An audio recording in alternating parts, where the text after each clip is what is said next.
Even though she's going out with my friend Keith, I really like her, and so I always try to impress her. Good morning, Andy.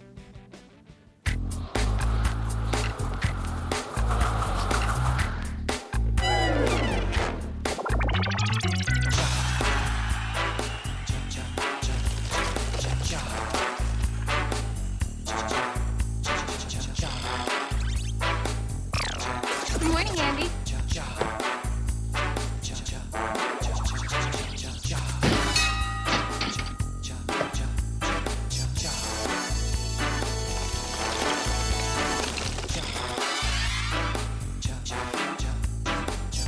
Good morning, Andy.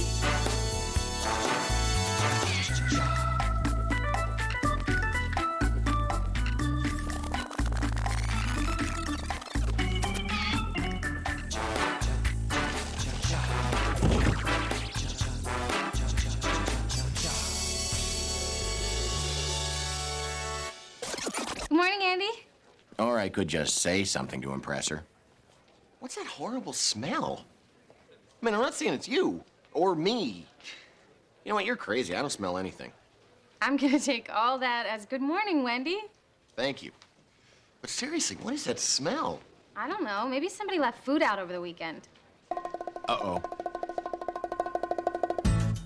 12:10. If it's someone's lunch, they should have eaten it by now. Well, maybe my taking it will teach them a valuable lesson.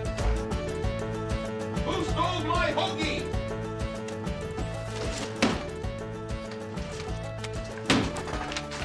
Have you seen my hoagie? No.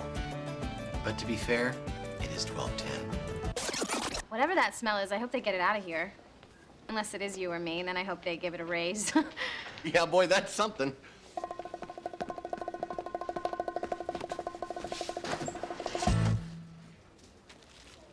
Oh, gross. You should tell everybody so at least they stop looking for the smell. Oh, and by the way, we're all onto you with that 12:10 thing. We figured out where that odor was coming from. Apparently, Charlie Reimer died in his office Friday night. Oh, my God. How did he die? Guys, it's all my fault. I'll get some disinfectant and clean it up. It? How can you say that? Well, it's just a pile of meat that sat in a hot office all weekend. Jeez.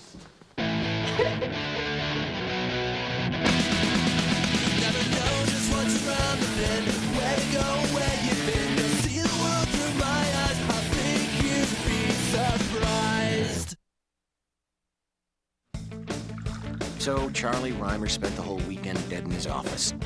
I didn't really know him, but still I felt a connection. Since I once fell asleep in my office and didn't wake up until Saturday. Poor Charlie. Poor Charlie. Poor me. He was doing all my work. Now I'm stuck with it.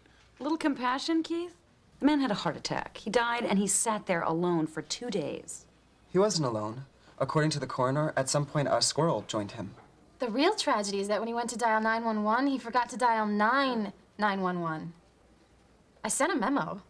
I guess the good news is the company's slowly weeding out people who don't read memos.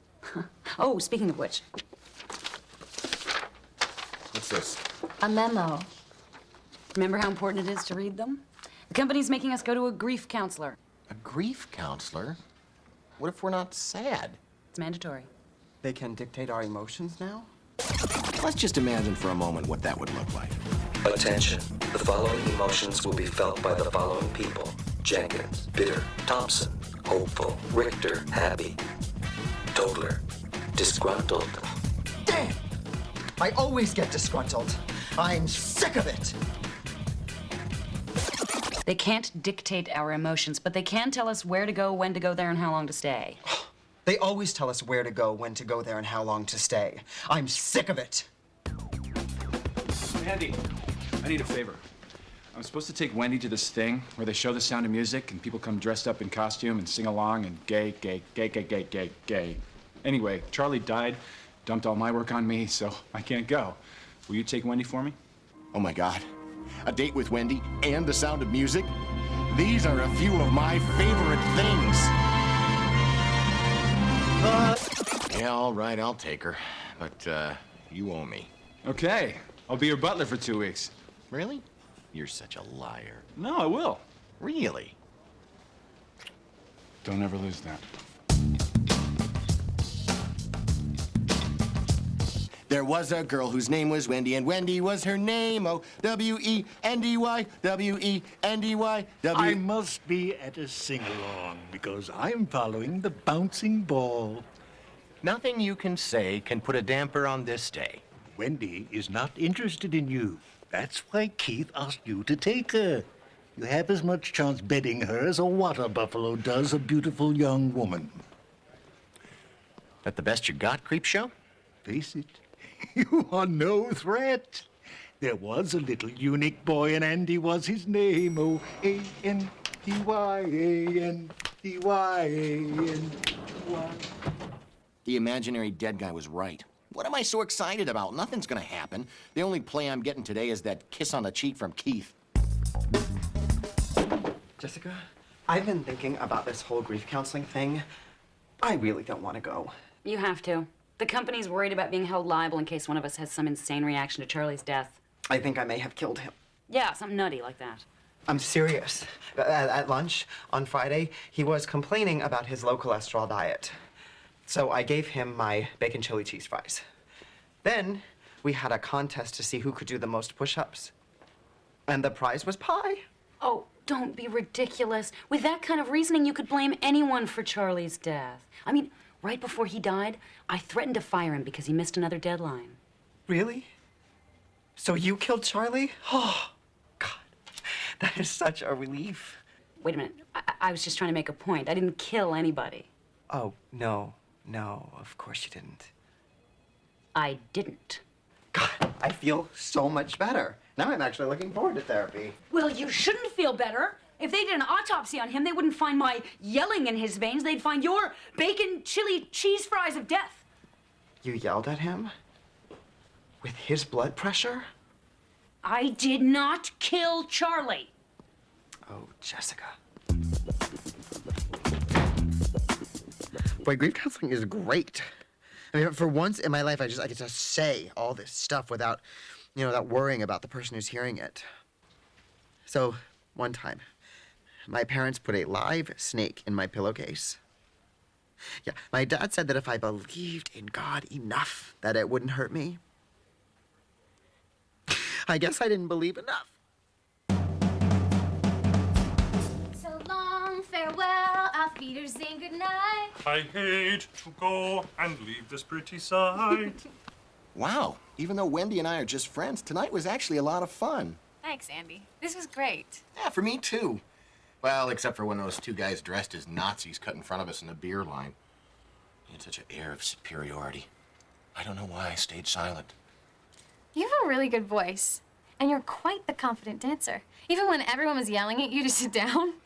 Well, I played Rolf in our high school production. It was either that or the drama teacher was going to release some modeling photos that he took of me. I'll see you tomorrow, Wendy. The sun has gone to bed, and so must I. Good night. Good night. Good night.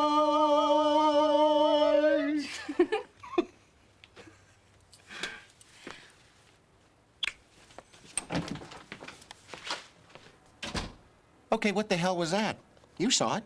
That was a real kiss, right? What am I supposed to do now?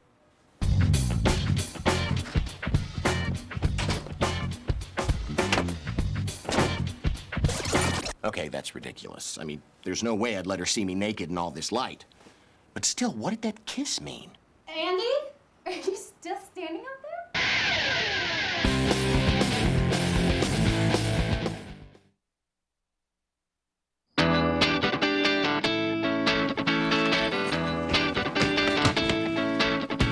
These are my neighbors, Teak and Phil. We were in the same frat, 10 years apart.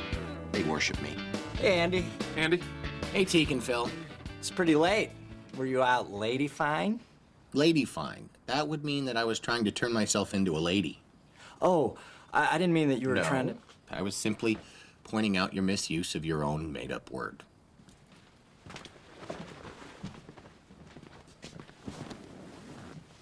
Are you all right? You seem a little tweaked. I went to this Sound of Music sing-along thing with somebody who was supposed to just be a friend, and things got really confusing. Oh, man. It is so nice to hear someone else talk about this. I once had this confusing dream about my friend Chuck. We were both polishing these huge cannons, and then... Phil, my date was with a woman. Oh, I just remembered my friend Chuck is also a woman. Well, anyway, the problem is this girl Wendy is dating my buddy Keith, and she kissed me, and I don't know what it's supposed to mean. Dude, it means she likes you. If she didn't like you, she'd slap you across the face. Hard. Trust me. Yeah, you're Andy. Any girl would want to be with Andy. Teek's right. Of course this girl wants to be with you. Dude, next year there's going to be a new TV show on called Keith and Wendy. What are you talking about? On the History Channel? Well, you didn't say that part. Oh. I got it. Teek and Phil mean well, but after a while, it's like talking to a couple of bongs. So I needed a more rational point of view. What you should do is go for it. Next year, there's going to be a new show on TV called Keith and Wendy on the History Channel. All right, what she really said was slightly different. I don't think you should go for it. It sounds like she gave you a very innocent thanks for a lovely evening kiss, not a slappity boogity boogity boom kiss. Well, how am I going to know if I don't try to find out? Because I'm telling you. Well, maybe you're just jealous of my relationship with Wendy and you're trying to sabotage it. I don't think that's what's happening. You know why? Because that's kind of mentally ill. Yeah. But I'm going to go for it anyway. There she is. Just be yourself. Remember, you're Andy. Hey, Wendy. How are you? I mean, fine. Perfect. Exactly as I planned. You know, I was thinking about last night. Hey, guys. And how it was kind of cold. That was funny. Sorry I couldn't make it to the movie last night. I appreciate you taking Wendy. Sure there, buckaroo. Buckaroo? What is wrong with me? I've got to calm down. I'm sorry, honey, I can't make lunch today.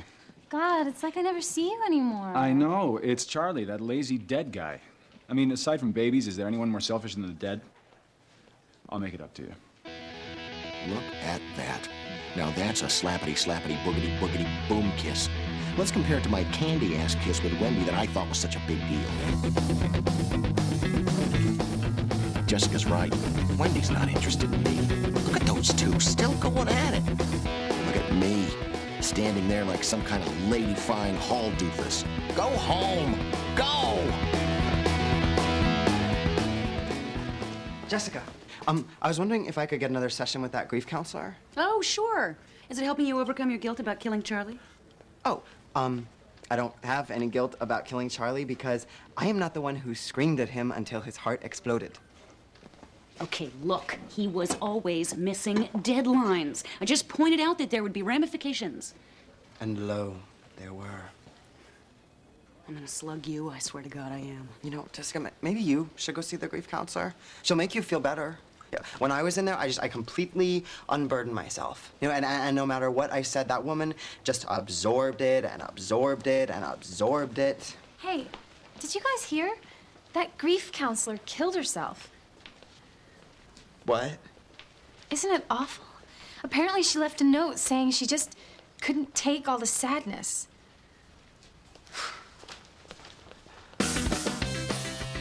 There's been a lot of talk about how hard Keith's been working. Let's see what that looks like, since you'll never see it again in your lifetime. Of course, he does get a little more support from the company than the rest of us.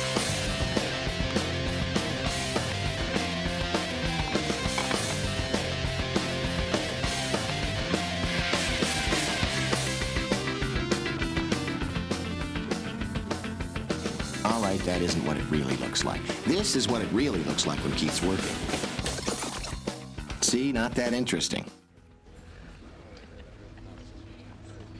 While Keith was working, the rest of us went to Charlie's funeral. Okay, that's enough about Keith and Charlie. Check out Wendy. She's even hot when she mourns. Why do I keep doing this? I have about as much chance with her as Charlie has of popping out of that coffin and doing the hustle. Thanks, Charlie. Useless. Okay, you got me. I admit it. I do feel bad. I killed Charlie. I'd say sorry, Charlie, but it'd sound like I was talking to a tuna. Well, I killed the grief counselor. And I killed her with my pain. Do you know what it's like to kill someone with your pain? It hurts. But she was a complete stranger. Charlie, what's his name, he was a friend. I killed my friend. I killed my best friend. Oh, God. Hey, guys. I couldn't help but notice, you're the only people here crying. We're murderers. Really? Where was I? Byron and I said some stupid things to Charlie and the grief counselor, and now they're both dead. So you guys can kill people just by saying something to them? You know, it has to be the right thing. Well, still, I mean, you must be gods. Don't hurt me. Be merciful. Don't smite me with your words. You making fun of us? No, I really believe you're all-powerful. In fact, to prove it, I'm going to build a temple out of shrimp in your honor, in my stomach. That was mean. Yeah. Kind of made sense, though. I guess it does seem pretty silly to think that we could kill someone with our words. Yeah. We don't affect people like that. We're powerless. Just completely insignificant. Meaningless specks in a huge, oblivious void. We are nothing. You know what? I'm gonna go and make a plan. Hey, Andy. How are you? I thought that could be our thing. I was kind of hoping our thing would be sex, but oh well. Hey, Wendy. So, Keith working late again? Yeah, it's kind of starting to become a drag. But this isn't about me. This is Charlie's specialty. Although, you know, he's so much in the middle of everything, he probably can't even enjoy it. Hey, do you want to get out of here and get a drink? Look, she touched me. And she wants a social lubricant. What does this mean?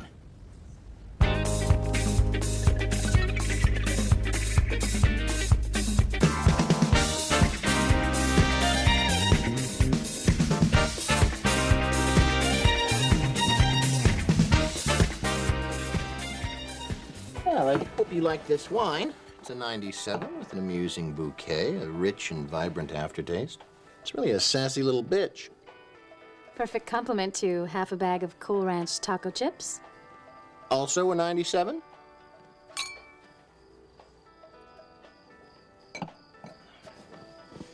So So, kind of an interesting thing happened at work today.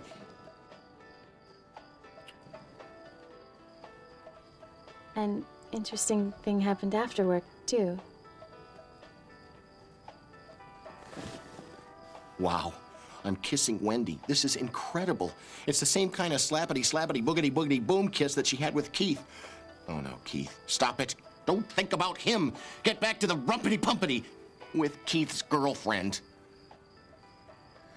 Wow. Yeah, Wendy, we can't do this. I know. Keith and I are really good friends. And I like Keith. It's just that we've been spending a lot of time together these past couple days, and this is great, too. Just not now. No. How about now? Just kidding. Well, it's getting late. You should go. Yeah. I'll get you a cab. You're one of the good guys, Andy. And a good kisser, too. Thanks. I practice a lot on my dolls. And so, Wendy went back to Keith. But for one moment, she was with me. And I didn't even have to turn an old lady's head into a diamond to get her.